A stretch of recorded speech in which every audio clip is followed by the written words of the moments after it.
Hi, this is Luis Alberto Lecanda with Ion Sun Valley. We're here in Hailey, and we're here at the Solidarity event to basically support those that are kind of speaking against police violence around the country. And so we're here in an amazing show of support here in downtown Hailey, Idaho. My name is Allie Appleton, and it's just important to me to be out here. Sorry, I get emotional. To stand in solidarity with all the people, the black people that have lost their lives. This sign is only since 2014, so I just wanted to make some of their names known and come out and support and stand with them. Guys and our ladies and gentlemen, keeping the area safe, free flow of traffic, no traffic goes through and injures or harms anyone. And so when I felt like that was safe, I wanted to join the crowd for George Floyd and other social injustices taking place in our nation.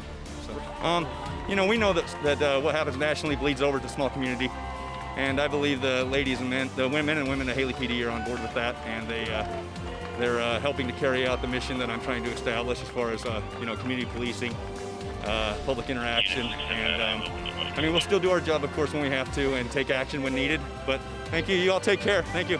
But at the same time, they all understand what's going on and where we're at in our nation right now, and we stay open-minded. I've been up here 22 years. I do like the fact that people came out and blocked the highway, which obviously isn't legal. But at the same time, our officers were able to step up, keep the peace, and we kept the traffic at a minimum. And the citizens obviously knew this was going on.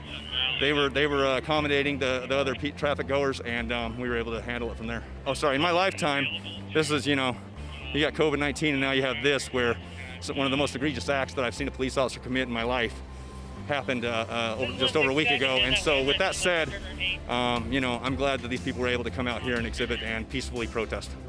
What do you feel is next here? How is the community gonna kind of push through and come together after this? After this, I think we just keep communicating with civic and community-minded leaders, and make it we're already in a great community, but make it even better, and continue on and make it a welcoming place for one and all to live. So why was it important to be out here today? Okay, hi, I'm Nellie Price, and it was important because we have friends and family. We're a family of color, even though sometimes it doesn't seem that way.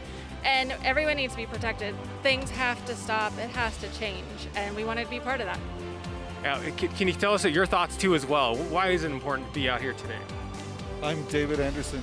The thoughts are, it's important on both ends. It saves officers' lives as much as it saves the life of the common citizen. It's not just one problem. It's exacerbated in all ways. Can you tell us a little bit about your thoughts, please? My name is Asa Anderson. I think this is a huge deal because what happened to Floyd Jeffrey was not right and should not happen to anybody. Sorry, George Floyd. But I'm also doing it because we have lots of friends and family who are version of color, whether Hispanic, white, Asian, whether they are, that need something like this. Need a protest here to prove that it can get better. My name is Carmen Munoz, and I came out here today because I believe that all lives matter, Black lives matter, and what they did to George was unfair, unequal, and we should, the world, it should be love, peace, unity, and we should all be treated equally, and there should be no differences between the color of your skin, between the color, your religion, anything. You should be treated the same, and what they did to him, I couldn't even put my leg down for the whole 8 minutes. I could only imagine what he felt like.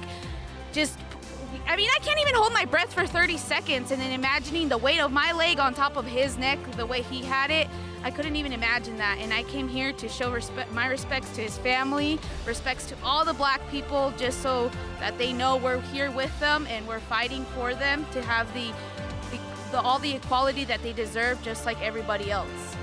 What can the community do here to make a change in the direction you'd like to see? Well, I just feel like every time someone walks by, they should be greeted exactly the same as a white person, because I feel like colored people are treated differently and aren't really noticed as much as a white person. When the police joined in kneeling down there, what was going through your mind at that point in time? When I saw that, I just felt like I wasn't alone, and I felt like if I did have an issue one day, I wouldn't feel like I would get hurt if I ever called the police, because sometimes that's what it makes it seem like, that they're not on your side, that they could hurt you if you ever call them. And by seeing that today, I realized that they're on our side. When you saw people, with signs, with kneeling, taking action there, what went through your mind in terms of just that impact in this community? Is this unprecedented for you? And what have you seen, and what type of feeling? What can you tell us about this entire movement or event? My name is Sarah Centillas. I'm one of the co-founders of the Alliance of Idaho that protects the human rights of immigrants and their families. I was completely moved by the outpouring of support that showed up in this event that was organized at the last minute. I thought that it showed how tired, how much pain, how much suffering people are feeling in solidarity with those who have experienced violence from the police and other forms of racist violence. And I think it shows how ready our community is to act on the behalf of those oppressed. I felt like it was a mixed crowd of people. There was mixed ages, mixed races, mixed ethnicities, and I think that it's a powerful testament to what's possible and to the better kind of world we can envision and make happen together. Tell me about, when you actually took the action of kneeling and saw other people. Was there a specific feeling or a specific thought that was going through your mind at that point in time? I was thinking about how long 8 minutes and 46 seconds is, and how much time the other police officers who were observing what happened to George Floyd had to interrupt that kind of violence. And it made me ask myself questions about whose knee is my neck on, and what kind of violence am I not yet interrupting in an adequate way. And I hope that was the feeling that people had, how much time that was, how violent that event was, how we all participate in and are complicit in violence, in racist violence, and what can we do to interrupt it in our community. So we just witnessed an unprecedented, historic event here in the Wood River Valley that will be remembered for years and generations to come. And so with that, this is Luis Alberto Lecanda, and I have my eye on Sun Valley for you.